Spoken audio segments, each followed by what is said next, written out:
Hi everyone! I-add-ons ko lang guys ito ha. Kasi nagpag-grooming kami sa aming fur baby na si Moo. Sa Hungry Paws sa may QC Cubao. Yan. Ito ay isa sa mga kinuha naming product. Ito ay isang baby powder siya, pero spray siya guys, perfume ng ating fur baby. Yan siya guys. Ito ay 250. Ni-try namin, ang bango niya talaga guys. Ang tagal niyang mawala ng ng fragrance. Tapos medyo puno naman siya. Yan siya. Yan. Spray mo lang sa katawan, sa ulo. Pagkatapos niya maligo. Pero i-dry mo muna siya para ma-absorb ng kanyang fur ang bango ng ating perfume. Ayan siya guys. Ang bango nito, grabe. Nagustuhan namin yung scent niya. Mabibili to sa Hungry Paws. Tapos guys, ito rin, kumuha na rin kami, ayan may pangalan niya. Kumuha na rin kami ng kanyang toothbrush. Pero kasama na sa sa grooming package, yung pagtutoothbrush sa kanya, pinadala na lang sa amin to. Para anytime dito sa bahay, halimbawa gusto namin siya i-toothbrush, pwede na namin itong gamitin. Bibili na lang kami ng kanilang, yung toothpaste ng aso. Pink na kinuha natin kasi girls siya. Tapos, makikita nyo rin dyan, bumili kami ng kanyang treats. Ayan. Ito ang kanilang treats.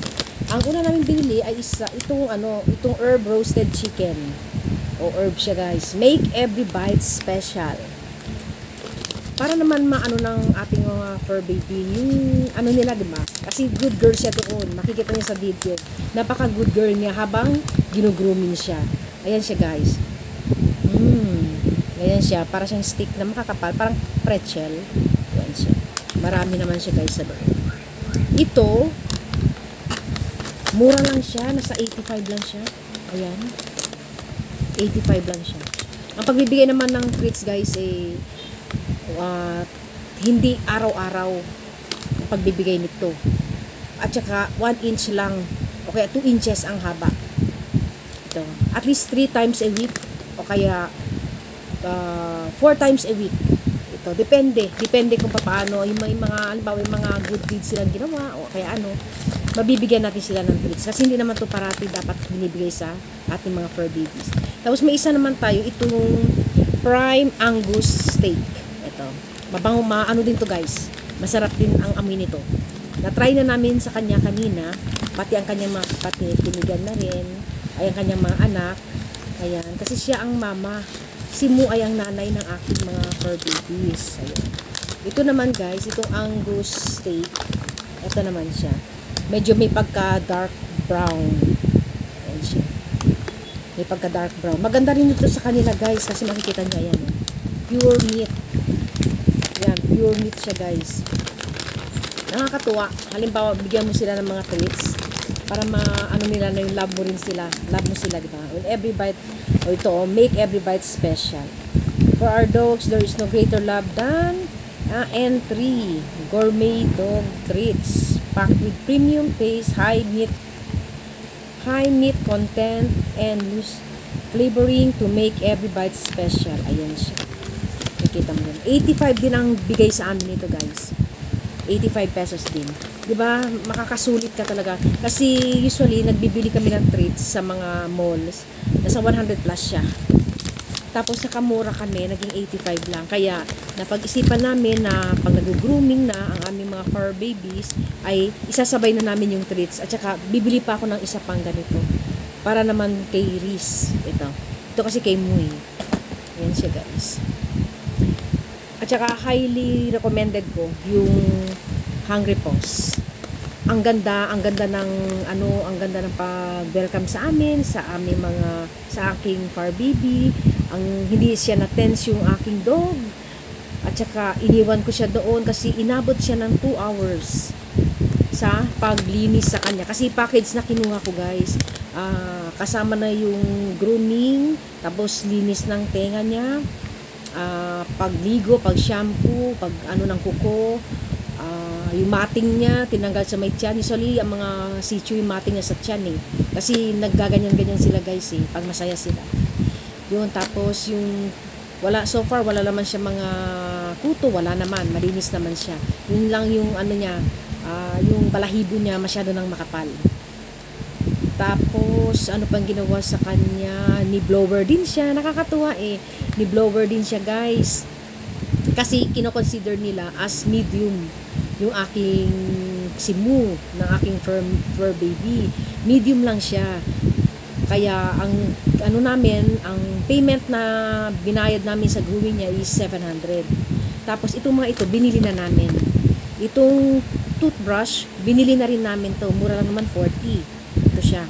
Pero yung sila na nagawa ng paglilinis ng ng teeth ng ating fur baby. Ito binili namin to. Ayan siya. Marami pa kaming nakita doon na mga wet food na sa susunod siguro na pagbalik namin, kasi by Friday babalik ako ulit para naman kay Reese, yung isa yun ipapagroom din namin na anak ni Mu yun. Tapos yun guys, makikita ninyo sa isang ko na ang daming mga accessories din.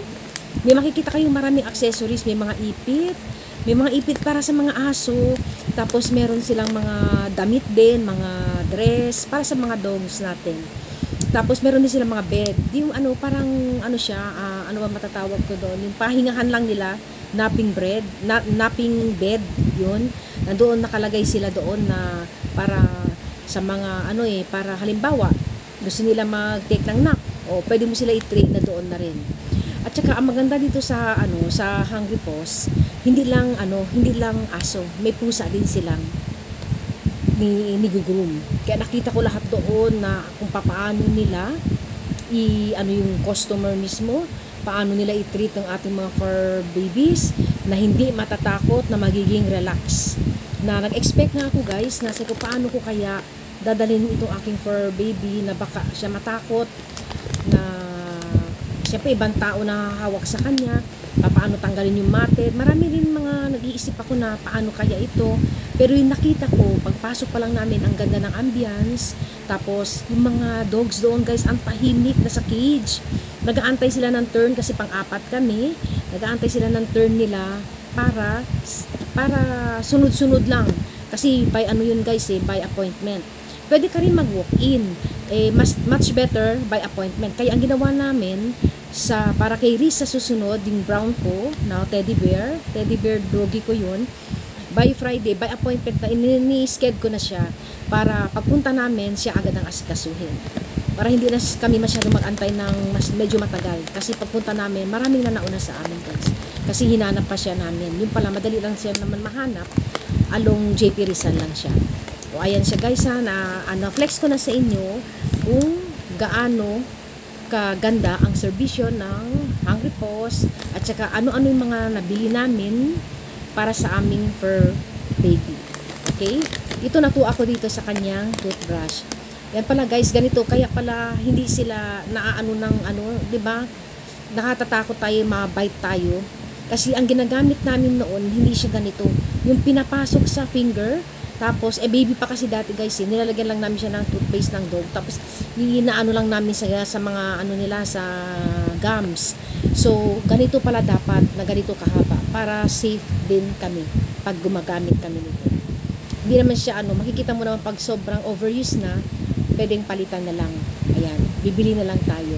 Ewan ko lang, baka meron din sa mga online na nabibilin ganito, para medyo maramihan na, hindi na kami pa isa-isa. Kasi since meron kaming 4 na fur babies. Ayan siya guys. Tapos guys, i-flex ko rin sa inyo itong nakakatuwa guys. May nakakatuwa dito. Ito. Ayan, bumili kami ng carrier. Dog carrier. Kasyang-kasya siya. Makikita nyo dyan guys sa first video ko. Makikita nyo kung paano siya ilagay dito. Kasi ito, ang ganda, ang tibay. Ayan, sa strap pa lang, makikita nyo guys, sobrang tibay. Double. Siya. Yan, mayroon din siyang pang-lock. Ayan. Tapos, ang material niya guys, hindi siya tela. Hindi ko lang maano kung anong klase ito. Parang meron siyang foam din siya sa loob. Pero ayan, meron siyang net. Parang makahinga din naman ng ating fur babies. Ayan siya guys. Tapos dito sa loob, kasi kumbaga parang ganyan ang mangyayari. Ilalagay mo siya dito. Ayan, parang siyempre sa harap guys, para hindi maano yung ating mga fur babies, diba? Ayan siya. Ganyan mo lang siya guys. Ayan. Tapos ito, yan dyan ang paa niya, dalawa. Kamay dito, dalawa. Wait guys ha. Yan, dito may pasok. Ulo niya dyan, nakaharap sa iyo. Nakaharap sa akin. O pwede din nakaharap palabas. Dito yung dalawang kamay. Tapos andyan yung paa. Buntot nandito. Ayan. Tapos, ano siya, may foam siya guys. May foam. Para hindi naman siya masaktan, di ba? Tapos presko siya. Kasi, yan o. Igaganyan mo lang. Para medyo maluag siya. Ang mura-mura lang namin po rin nakuha. Ayan. Tapos dalawa dyan. Para hindi kayo mahirap ipasok ang inyong mga fur babies. Okay? Tapos, pag nailagay mo na siya, ito para sa medium size. Medium size, guys. Ayan. Tapos, i-over, ano mo lang dito, may snap. Oh, yan. Diyan. Ayan, dito din. Naka-snap siya. Ayan. Tapos, net yan. Medium size. Ayan, guys. So, nakalagay naman medium. Since si ay medium, ang kinuha namin ay medium. Tapos, ito yung sa likod. Ayan. Madali rin siyang hugasan, guys. Madali rin siyang hugasan. Ayan siya. Diba? Diba ang ganda? Tapos pink siya. Pink and black. Tapos parang abstract to.